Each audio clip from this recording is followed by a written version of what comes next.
Selamat malam, Mbak. Selamat malam. Perkenalkan, nama saya Johan Junianto dari SMK Negeri 8 Pontianak. Tujuan saya datang ke sini untuk mewawancarai Pak Eko dari PT Gapura Mandiri Perkasa ya, Pak ya? Ya, Ya, untuk mengetahui perkembangan bisnis konstruksi properti di area Pontianak ini, Pak. baik. Pertanyaannya gini, Pak ya. Sudah berapa lama perusahaan PT Gapura Mandiri Perkasa berdiri atau beroperasinya, Pak?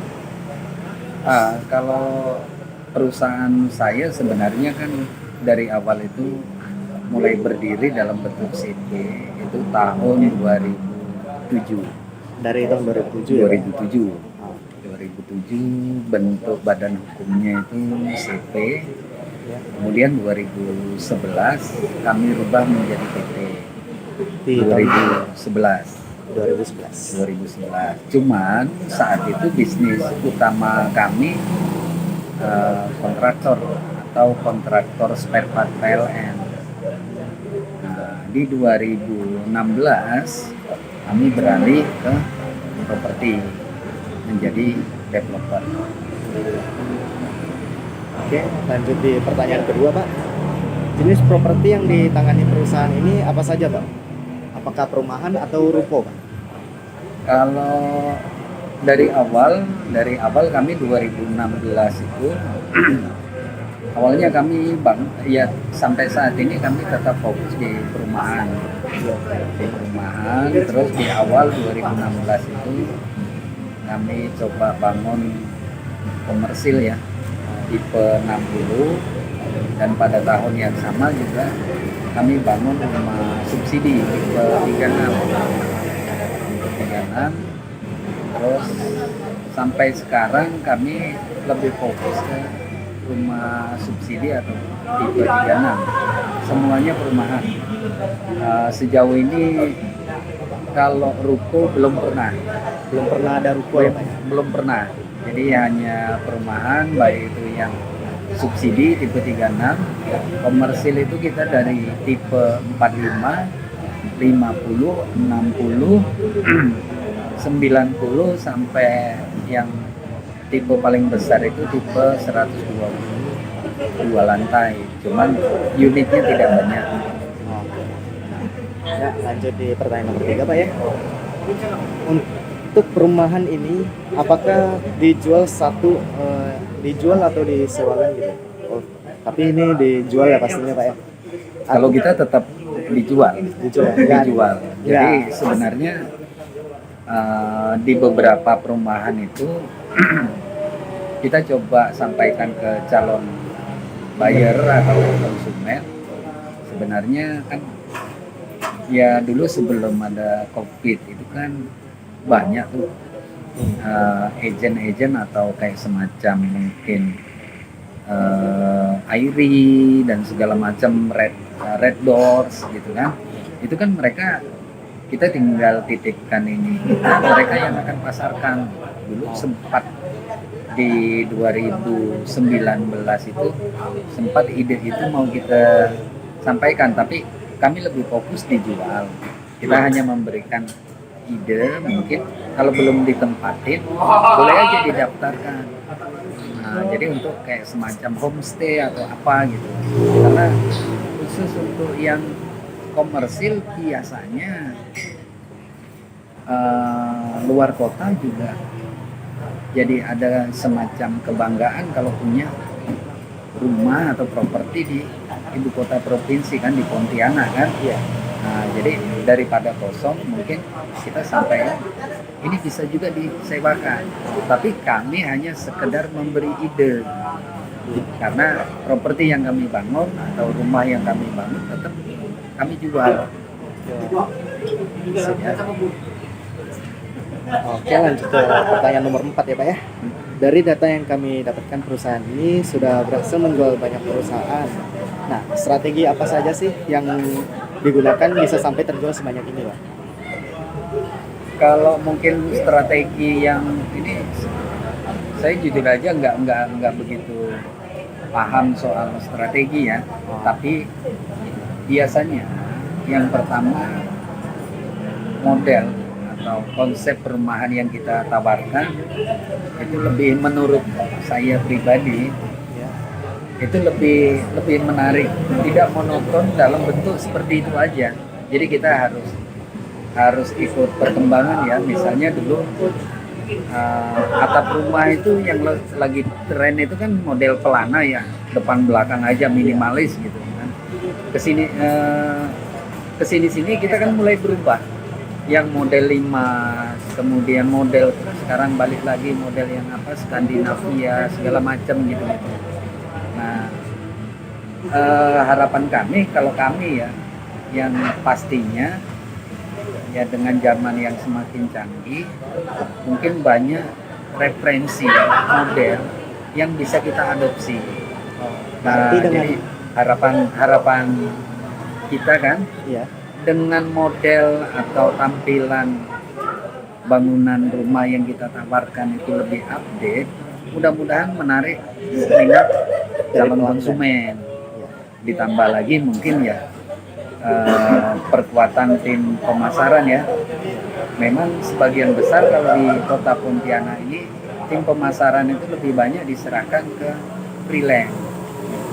Nah, kalau di kami sendiri kita tetap jalin kerjasama dengan freelance, tapi kami tetap harus punya marketing internal. Karena kalau freelance itu kan kita nggak bisa mematok target ya. Ya. Tapi kalau internal kan udah pasti. Ya, ada target. Jadi mereka dari jam kerjanya kita pantau. Karena jualan ini kan unik. Kalau nggak ditekuni, rasa saya sulit lah. Kayak misalnya mereka akan posting gitu. Kalau cuman sekali, kapan lagi produk kita dilihat? Itu kan harus, kalau bisa setiap saat produk kita tampil. Gitu. Ya mungkin kalau menurut saya seperti itu, ditambah mungkin terkadang kita juga harus lihat ini ya, naik turunnya. Sebenarnya kalau dari jumlah unit terjual kami belum terlalu banyak, karena yang udah ribuan juga masih ada, tapi ya hitungannya ya kami cukup bersyukur lah, karena udah hitungannya walaupun unit berbeda-beda, kalau rata-rata yang lain itu buat perumahan pakai angka 1, 2, 3 gitu, kalau kami kan tidak. Tapi kalau dihitung perumahannya ya udah lebih dari 10 perumahan lah gitu. Ya. Berarti tadi dengan strategi perubahan model dalam pembangunannya ya Pak ya, untuk menarik perhatian gitu. Ya intinya mungkin itu yang menjadi fokus kami ya, menurut kami. Selain ini kan satu kesatuan ya, produk bagus kalau tidak ada yang mempromosikan nggak akan dikenal juga. Benar. Nah, kan orang nggak tahu padahal produknya bagus. Nah, jadi tim pemasaran itu tetap punya andil yang besar. Punya produk bagus, kalau orang nggak tahu ya sama aja. Nah, tapi bukan berarti produk jelek dengan pemasaran yang bagus bisa terus ini, enggak juga. Karena mungkin di awal-awal iya, tapi ada kejenuhan. Tapi ya yang utama sih pikir kami ya tetap kualitas ya. Jadi karena kalau kita bisa pertahankan kualitas, tanpa kita sadari konsumen kita itu menjadi marketing pasif kita kan. Ya. Tanpa kita minta, mereka yang akan cerita. Ya, Mereka yang akan samanya gitu. Nah, tanpa mereka sadari, mereka itu menjadi marketing kita. Misalnya nih, tanya tinggal di mana di perumahan ini gitu kan. Oh iya Kak, gimana kondisinya? Dia cerita, padahal mungkin dia nggak sadar kalau dia nggak punya niat untuk memasarkan, tidak. Ya lumayan sih, saya lihat rumahnya begini gini. Oh, jadi kan orang lain karena interaksi tadi, orang lain tertarik. Iya, benar. Nah, Oke. Lanjut di pertanyaan berikutnya Pak ya. Yang langsung skip ke nomor 6, kalau boleh tahu perusahaan ini bekerja sama dengan siapa saja ya? Untuk pemasaran properti atau penjualan propertinya. Ya, kalau kami gini ya, maksudnya kerjasama kan macam-macam ya. Iya. Tapi kalau developer itu sebenarnya agak beda dengan kontraktor. Jadi mungkin agak sedikit ini, kalau developer itu minimal harus memahami 7 bidang, walaupun itu tidak semuanya dikuasain, tapi bisa menggunakan jasa pihak ketiga ya. Nah, kalau kami kerjasama, kalau dalam konteks legalnya untuk perizinan pastinya ke dinas terkait. Terus kalau untuk pembangunan, memang sejauh ini kami pakai kontraktor untuk pembangunan. Kemudian kalau untuk penjualan, rata-rata gitu, kalau apalagi rumah subsidi, lebih dari 90% konsumennya itu KPR. Jadi kami harus bermitra dengan bank-bank yang menyalurkan program subsidi. Biasanya satu perumahan kami minimal itu kerjasama dengan minimal ya 3 bank penyalur subsidi. Nah, yang utama kami BTN, bank penyalur subsidi, karena kuotanya paling banyak memang BTN. Kemudian yang kedua, umumnya bank BUMN itu juga menyalurkan subsidi. Misalnya Bank Mandiri, kita ada kerjasama juga, BRI, kemudian ada BNI, terus kita dengan Bank Kalbar juga. Jadi kalau dulu kita dengan Arta Graha juga ada, Bank BSI juga, tapi tidak semua perumahan itu akan PKS dengan semua bank, enggak. Karena setelah PKS kita akan ditagih. Masa PKS doang, konsumennya nggak dimasukin, kan gitu.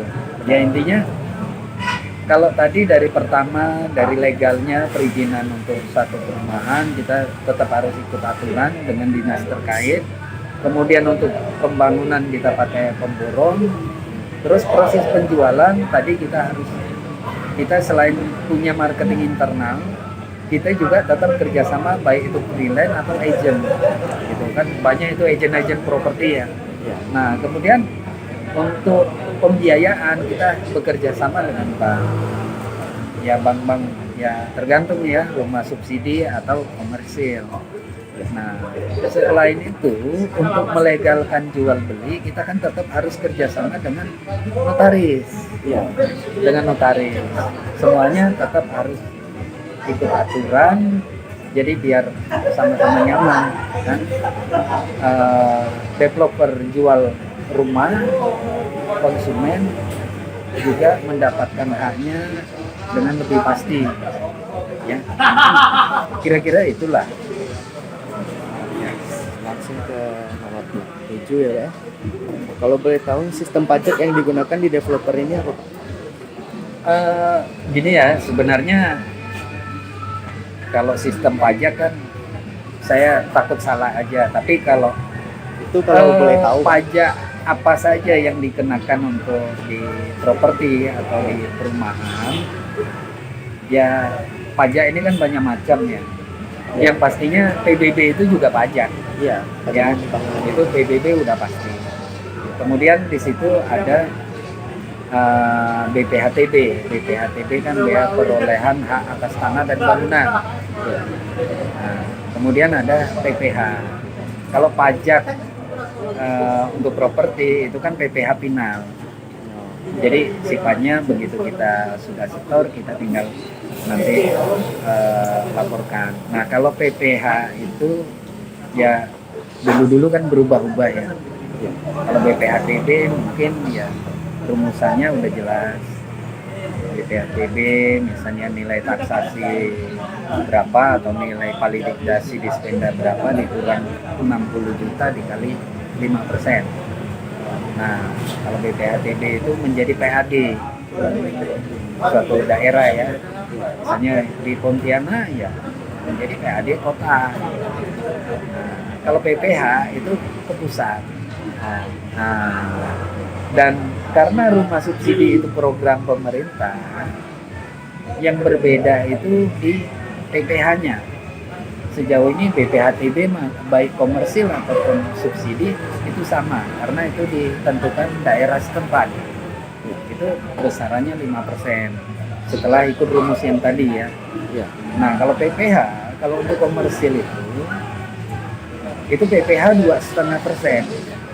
Tapi kalau untuk subsidi karena program pemerintah itu hanya 1%.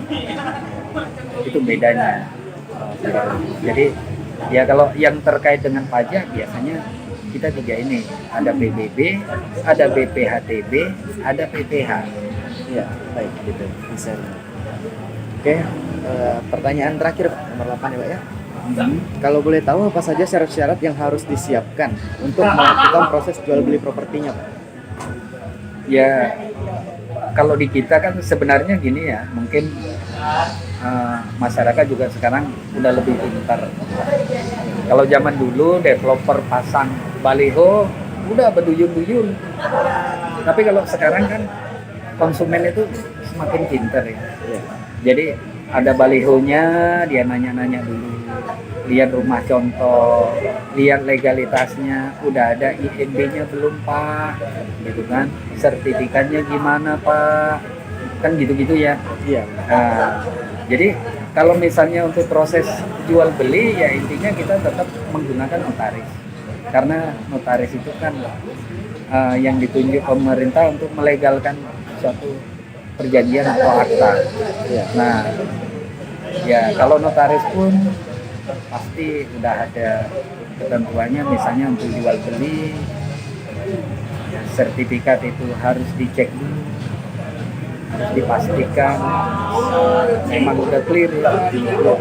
Terus kalau soal bangunan kan konsumen juga udah ngecek ya gitu. Jadi untuk proses jual beli, kalaupun secara umum persyaratannya kalau kan agak beda ya. Kalau jual beli cash mungkin tidak terlalu ribet. Tidak terlalu ribet. Jadi untuk di kami pastinya harus melunasi, kami sebagai penjual ya, kami harus melunasi PBB tahun terakhir. Sertifikatnya sudah tervalidasi atau sudah dicek clear, ya kan? Sertifikatnya udah aman. Nah, kemudian di kami penjual dikenakan PPH.